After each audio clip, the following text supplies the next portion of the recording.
Ni eneo la makazi mapya, mtazamaji wa huduma ya Ukombozi TV, na hapa ndipo ambapo makazi mapya na makazi ya kudumu ya huduma ya Ukombozi yanapojengwa kwa sasa. Mainjinia wanafanya kazi kwa hari kubwa kabisa na wanafanya kwa kasi ya hali ya juu kuhakikisha kwamba siku za hivi karibuni basi makao makuu ya huduma ya Ukombozi yanakwenda kuzinduliwa hapa, mtazamaji. Tutakwenda kuzungumza na watu wa Mungu kwa kiwango hichi ambacho wamefikia kwa sasa. Wamefikia wapi? Siku ya kwanza tulipokuja kama Team Media tumekuja hapa wakiwa wanaanza kuchimba msingi, lakini leo watatueleza wamefikia eneo gani na stage lipi kuelekea katika ujenzi wa hema kubwa kabisa la kisasa la huduma ya Ukombozi. Karibu twende tukatazame ujenzi mpya na ujenzi wa kisasa wa makao mapya ya huduma ya Ukombozi. Kaka, hongera na kazi. Asante, pia hongera na wewe kuja. Asante. Hii ni siku ya ngapi kuwepo hapa site? Ni siku ya pili. Ni siku ya pili leo kuwepo hapa site. Hebu tuambie, siku ya kwanza tulikuja tukaona mnafyeka na kutengeneza uwanja huu kukaa vizuri. Kwa leo ni shughuli gani hasa ambayo mnaifanya? Kwa leo tunafanya kazi ya kwanza kuseti nguzo hizi. Ndio. Na kuanza kupanga mawe chini. Baadaye ndo tuanze kujenga hema letu.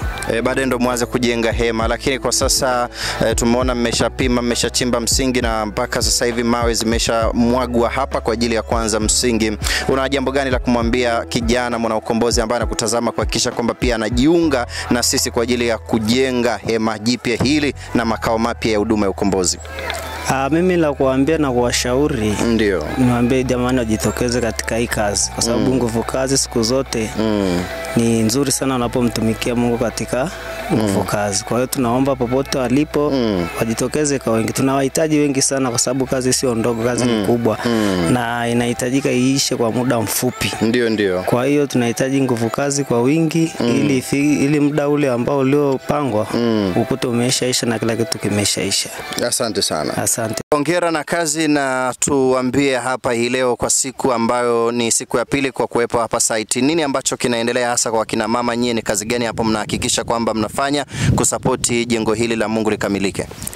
Sisi kazi tunayofanya, kwanza tunafanya usafi. Tangu juzi tunatakiwa tumalizie leo na kubeba mawe madogo madogo kwa ajili ya kuweka kwenye msingi. Wamama wako wengi. Tunashukuru Mungu, kazi inaendelea vizuri. Kama mwana Ukombozi unajisikiaje kwanza kupata eneo hili jipya na kuhamia? Yaani kidunia tunasema mwemwere. Yaani moyo unarukaruka, maana ilikuwa vigumu, lakini neno la Mungu linasema siku 1000 ni sawa na siku moja kwa Bwana. Yaani siku 1000 za mateso ni sawa na siku moja kwa Bwana. Ndicho surprise Mungu aliyotufanyia. Tunamshukuru. Na pengine wito kwa kina mama wengine wana Ukombozi kuhakikisha wanajiunga na nyie kufanya kazi ya Mungu. Ni tusichoke kufanya kazi ya Mungu maadamu hatujui siku wala saa, japo mwana wa Mungu anaweza akaja tukiwa hapa kazini ikawa ni nafuu kwetu, na kufanya kazi ya Mungu ina baraka pia na hata kwa familia, na mahali ulipokuwa umekwama huwezi jua umetoka tokaje. Ndio.